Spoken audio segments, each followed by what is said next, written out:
করি তোমার জন্য কিছু নাও। গোপীনাথ এসো, দেখো আমি কিন্তু বাবার মতো অত মন্ত্র জানি না, আমার কিন্তু কোনো ভজন সাধনও না,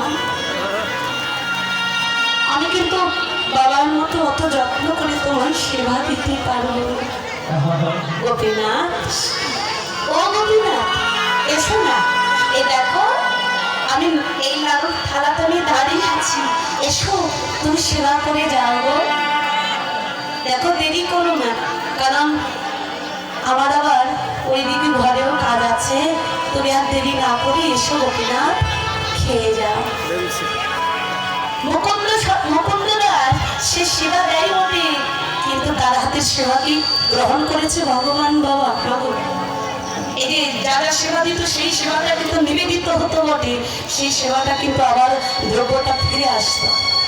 কিন্তু আজকে গোপীনাথ রঘুনন্দন তো সেটা জানি না, সে মনে জানি যে বাবা যা সেবা দেয় গোপীনাথ সেটা সেবা করে। গোপীনাথ দেরি করছো কেন, এসো না। মাটির পুতুল কি কথা বলে? কোনো কথা বলছে না। এবার রঘুনন্দন বলছি, ও দেখো আমি অত আদর যত্ন করতে পারি না, বাবা যেমন করে তোমার সেবা দেয়, দেখো দেরি করো না, এসো না গোপীনাথ, একবার এসো, এসে সেবা গ্রহণ করে তুমি চলে যাও। আসছি না। গোপীনাথ যখন আসছে না বাবা, এবার রঘুনন্দন কি করেছে জানো? ওই ছোট্ট ছেলেটা দুটি নয়নের জল ছেড়ে দিয়ে কাঁদছে। গোপীনাথ আসবে না বুঝি? আমার হাতে সেবা গ্রহণ করবে না তুমি? এসো না গোপীনাথ, একবার এসো না, কৃপা করো, এই হতভাগাকে একবার কৃপা করো না গোপীনাথ। ভগবান তো দেখছেন ভক্ত আমায় আরো কত নয়নের জল দিতে পারে।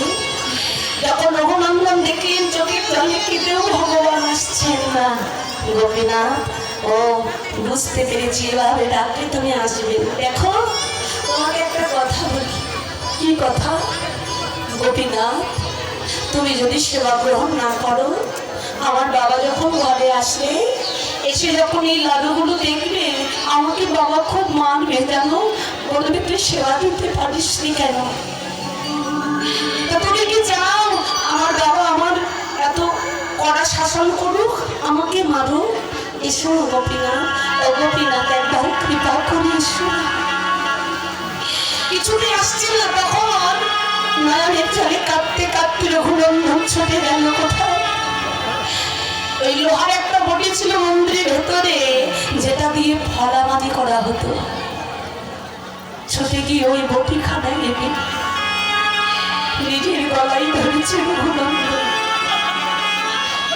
গোপীনাথ তুমি আসবে না তো?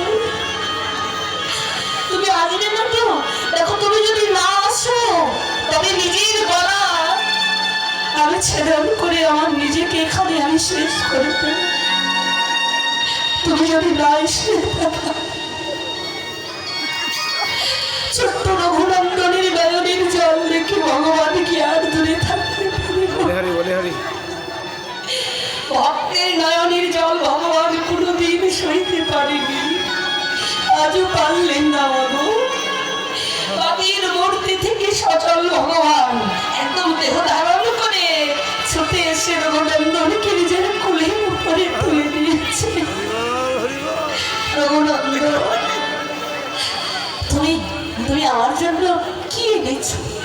দাও দাও দাও, কি এনেছো? কি?